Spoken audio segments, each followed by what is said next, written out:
ګرانو او نازولو ماشومانو سلامونه هیله لرم چې ټول جوړ روغ او خوشحاله اوسئ. نن د حساب درس ته نوي درس ته ښه راغلاست. درس به بیا هم په بسم الله الرحمن الرحیم مبارکه کلمه پیل کړو. د نن ورځې درس د شمېرلو یا د حساب درس دی. ښه غوږ ورته ونیسئ. نن زه تاسو ته د 1 نه تر 10 پورې حساب در زده کوم. د ما سره تاسو په خپله تکرار کړئ. یو، هغه پورته یو په انګلیسي او د لاندې یو په پښتو دی. یو،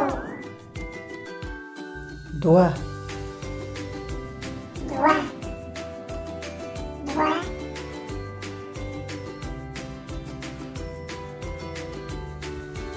درې،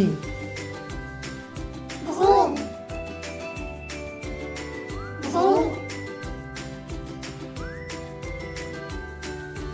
څلور،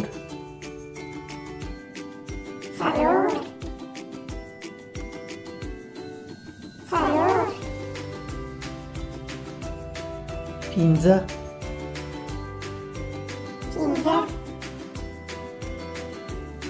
پنځه، شپږ، شپږ، شپږ، اووه، اووه، اووه، اته، اته، اته، نه،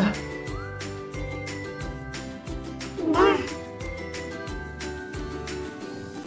نه، لس، لس، لس. آفرین شاباس. انشالله چې زده شویم وي که چینلم سابسکرایب کړی نه وي سابسکرایب یې کړئ.